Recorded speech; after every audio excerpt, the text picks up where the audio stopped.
Joseph എല്ലാവരും പോയിന്ന് തോന്നുന്നു. എന്റെ പ്രിയപ്പെട്ട കരളിന്റെ കഷ്ണങ്ങളായ എന്റെ നാട്ടുകാരെ, ഇത് എന്റെ നാട്ടിലേക്ക് കിട്ടിയ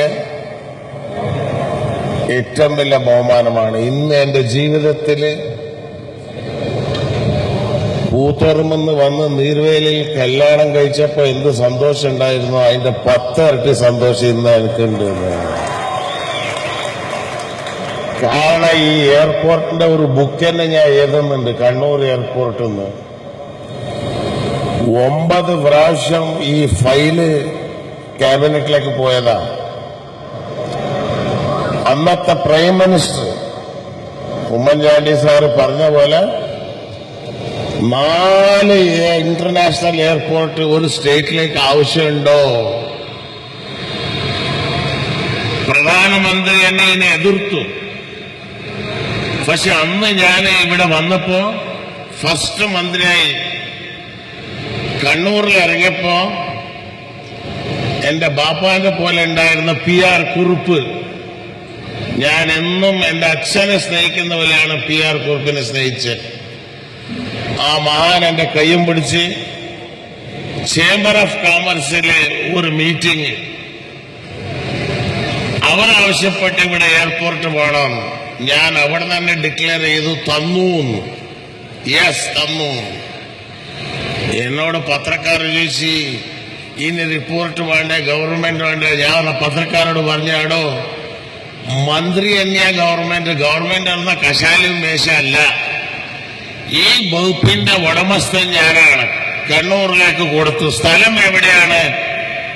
സ്ഥലം അന്ന് PR കുറുപ്പ്, അന്നത്തെ DCC പ്രസിഡന്റ് ആയിരുന്ന ഇപ്പോഴത്തെ പേരാവൂർ MLA സന്യ Joseph, Shailaja teacher, PR Kurup കയ്യും പിടിച്ചിട്ട് ഇവിടെ നടക്കുമ്പോ കല്ലും മണ്ണും ഇവിടെ എയർപോർട്ടിൽ വരുമോ? മൂർക്കാൻ പറമ്പ്. ഞാൻ പറഞ്ഞേ വരൂ. കാരണം അന്ന് തന്നെ കേരളത്തിന്റെ അന്ന് ചീഫ് മിനിസ്റ്റർ EK നയനാറായിരുന്നു. പക്ഷെ ഞാൻ വികസനക്കാര്യത്തിൽ രാഷ്ട്രീയം നോക്കൂല, ജാതി നോക്കൂല, പാർട്ടി നോക്കൂല, നാട് നന്നാകണം എനിക്കുള്ള ഏറ്റവും വലിയ ലക്ഷ്യമാണിത്.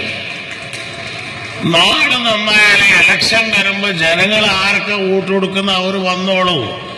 5 കൊല്ലത്തേക്ക് മാറുന്നു പോകുന്നതാണ്. പക്ഷെ ഞങ്ങൾ ചെയ്യുന്ന പണി ഇന്ന് ഏറ്റവും വലിയ പ്രാധാന്യമാണ്.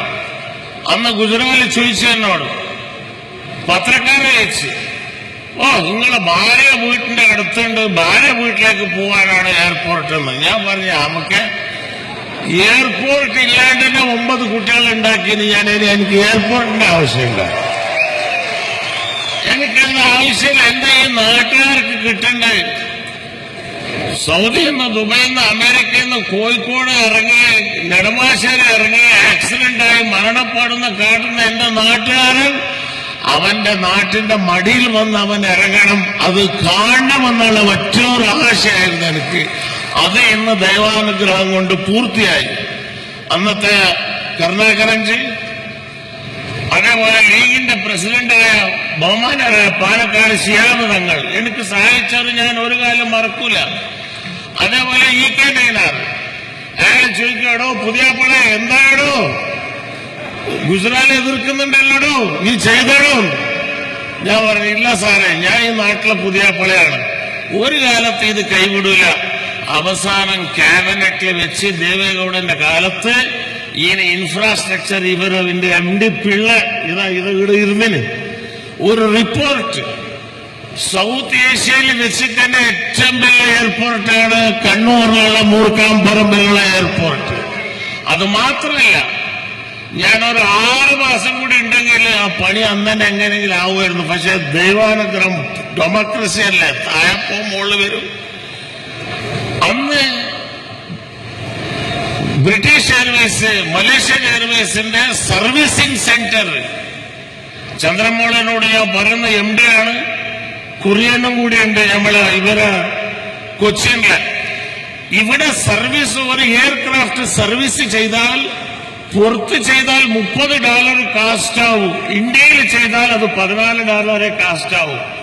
അപ്പൊ ഒരു ദിവസത്തേക്ക് 60 ഫ്ലൈറ്റുകൾ ഇവിടെ സർവീസ് ചെയ്താൽ കണ്ണൂർ മട്ടന്നൂർ പണ്ട് എനിക്ക് ഓർമ്മയുണ്ട്, 2 അണക്ക് ഒരു ചായ 4 അണക്ക് ഒരു പുട്ട് കിട്ടേണ്ട പീടികയിൽ തിന്നുപോയ ഞാൻ ഇന്ന് റൂം മട്ടന്നൂരിൽ 1500 രൂപ ഒരു ദിവസത്തിന്റെ വാടകത്തിന്റെ റൂമായല്ലോ റബ്ബേ. ഇത് സന്തോഷം എനിക്ക്. ഇനി വേണ്ടത് ഡബിൾ റോഡ്. ഞാൻ മുഖ്യമന്ത്രിയോടും ബാബു സാറോടും ആവശ്യപ്പെടുന്നത് റോഡ് തലശ്ശേരി മുതൽ മൈസൂർ വരെ ഡബിൾ റോഡായാൽ അന്ന് മംഗളവാരക്കാരെന്നെ എതിർത്തു, കോഴിക്കോടിൽ എതിർത്തു, കണ്ണൂർ വന്നാൽ ഇത് ബുദ്ധിമുട്ടായിപ്പോ. ഞാൻ പറഞ്ഞു ഈ രാഷ്ട്രീയം വേണ്ട, കണ്ണൂര് ജനങ്ങൾക്ക് കിട്ടാനുള്ള ന്യായം മേടിച്ചു കൊടുക്കാനാണ് ഞാൻ ഇന്ന് ശ്രമിക്കുന്നത്. അതേപോലെ എനിക്ക് ജീവിതത്തിലുള്ള ഒരു ആശ, തലശ്ശേരി മുതൽ മൈസൂരിലേക്കുള്ള ട്രെയിന് ആ റെയിൽവേ സർവീസ് ഒന്ന് തുടങ്ങിപ്പോണം. ഇൻഷാ അല്ലാഹ് ഞാനിനി കേറിയാൽ അത് കൊണ്ടുവരും ഈ നാട്ടിലേക്ക് എന്നുള്ളത് പറയും. കാരണം എനിക്ക് എന്തെങ്കിലും പിടിച്ചാല് നോക്കട്ടെ ആകട്ടെ എന്ന് പറയൂല. തന്നു എന്ന് പറഞ്ഞാൽ തന്നു, അതാണ് രാഷ്ട്രീയം എന്ന് പറയുന്നത്. അതുകൊണ്ട് ഇനി ഈ എയർപോർട്ട് 4000 സ്ക്വയർ ഫീറ്റ് അന്ന് അച്യുതാനന്ദൻ ചീഫ് മിനിസ്റ്റർ അച്യുതാനന്ദന്റെ മുമ്പിൽ പറഞ്ഞു, അഴിമതി എന്ന് പറയുന്നത് ഞങ്ങൾ പഠിച്ചിട്ടില്ല, ഞാനും ദൈവമല്ലാണ്ട് ഇവിടെ എയർപോർട്ട് വരുന്ന ആർക്കും അറിഞ്ഞൂടാ. അന്ന് 500 രൂപ സെന്റ് ഒരു 200 ഏക്കർ ഞാൻ മേടിച്ച് വെച്ചിട്ടുണ്ടെങ്കിൽ ഇന്ന് 500